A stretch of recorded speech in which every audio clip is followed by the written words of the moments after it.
Welcome to Screen Hollywood, the home of movie news and entertainment. Don't forget to like, share, and subscribe. What's up, movie fans, and welcome back to Screen Hollywood. I'm your host, Adam. Join the Hollywood family if you're new here and hit the like, subscribe, notification bell, and hype button. And bookmark our international news site at screenhollywood.com. The Dark Passenger is not done yet. Not by a long shot. After the disastrous, infuriating, and frankly character-assassinating ending of Dexter New Blood, we were all left with a bitter taste in our mouths. It felt like a promise broken, a legacy tarnished. And then came Dexter Resurrection. A soft reboot, a retcon, a course correction that brought our favorite serial killer back from the dead and threw him into a brand new, high-stakes game. It was a massive hit. A return to form that finally washed away the disappointment of New Blood. But in the back of every fan's mind, a single fear has been lurking. In this age of ruthless streaming cancellations, would they pull the plug? Would they leave us hanging once again? Well, folks, today we have the official word.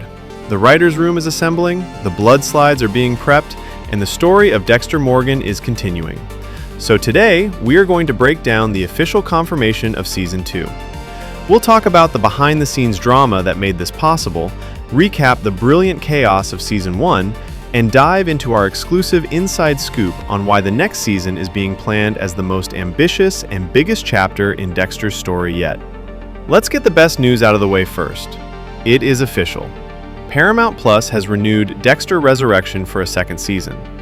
The man himself, Michael C. Hall, dropped the news in an announcement video, thanking the fans and confirming the story continues.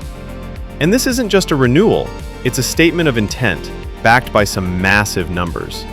The Season 1 premiere episode back in July reportedly pulled in a staggering 4.4 million viewers in its first 7 days. That is a huge number that proves the appetite for this character, when done right, is as strong as it has ever been. Now, this news has been a massive relief for the global fan base, who were understandably very concerned that Resurrection would get abruptly canceled, just like the prequel series, Dexter Original Sin. But, as we confirmed on this channel back in September, our sources told us not to panic. We told you that Season 2 was always going to happen. And we told you that Original Sin was canceled for a very specific reason, to max out the budget and pour all of the resources into Dexter Resurrection Season 2. This confirms it. Paramount and Showtime are fully committed to this new Dexter saga. Our sources have reaffirmed that the production team has acknowledged they made a total mess of the New Blood ending. They know they broke the trust of the fans, and they are dedicated to making it up to the loyal, global fan base that has stuck with this show through thick and thin. This isn't just another season of television. For them, it's about restoring a legacy. Now, for anyone who needs a refresher, let's quickly recap the high-octane brilliance of Resurrection Season 1, because it set the stage for some incredible new possibilities. The season picked up after Dexter survived his seemingly fatal wounds from New Blood. He moved to New York to reunite with his estranged son, Harrison, and to protect him from the investigators on his tail after Harrison committed a deadly crime of passion. And one of those investigators was none other than Angel Batista. In one of the most shocking and tragic twists of the season, Batista's hunt for the truth finally led him to Dexter, and it ended with his death. A huge, devastating moment that proved this new series was not afraid to take massive risks. The main antagonist of the season was the incredible Peter Dinklage as Leon Prater, a billionaire venture capitalist with a dark obsession. He ran a secret killers club, a network of elite, high society serial killers. The season was packed with an unbelievable lineup of guest stars playing members of this club, including Neil Patrick Harris as the Tattoo Collector, Kristen Ritter as Lady Vengeance, and David Dastmalchian as the Gemini Killer. It was a brilliant concept that gave Dexter a whole new hunting ground. The season, of course, ended with Prater on Dexter's table in an epic finale showdown. So, where does that leave us for Season 2? The board is set with some incredibly dangerous new players. The finale left two key figures alive and in the wind. First, we have Uma Thurman's character, Charlie, who was Prater's trusted right-hand associate. She was loyal, but she left his company in a moment of rage. Does she know the full extent of his operation? Does she know about Dexter? She is a powerful, intelligent, and unpredictable wildcard. But the more immediate threat is the fantastic Eric Stonestreet as Al, aka Rapunzel.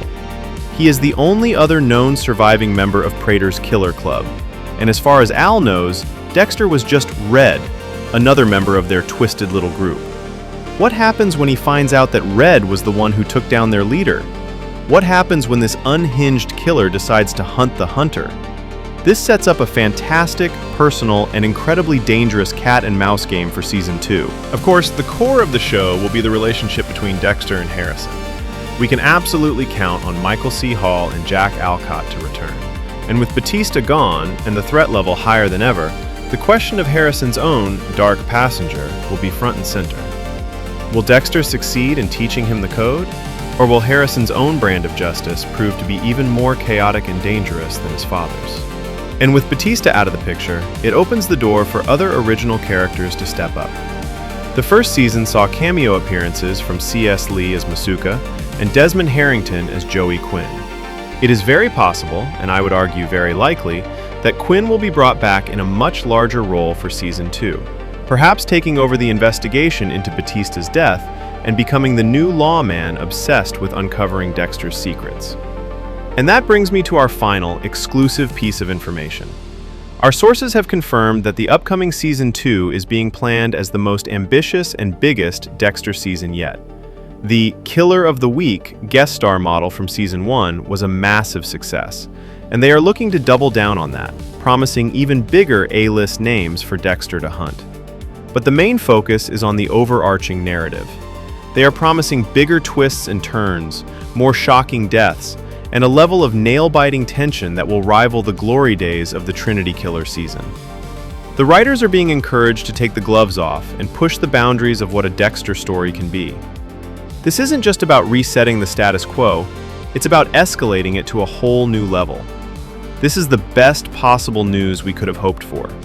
A confident studio, a committed creative team, a brilliant cast, and a promise to go bigger, darker, and bolder than ever before. After the train wreck of New Blood, Dexter Resurrection has not only saved the franchise, it has set it on a path to become better than it has ever been. I, for one, could not be more excited. But what do you think? Are you hyped for Season 2? What do you want to see happen with Dexter and Harrison? And who is your dream A-list actor to play Dexter's next victim? Let me know all your theories in the comments below. As always, if you enjoyed this deep dive, make sure to hit that like button, subscribe to Screen Hollywood, and ring that notification bell so you don't miss our next update. I'm Adam, and I'll see you at the movies.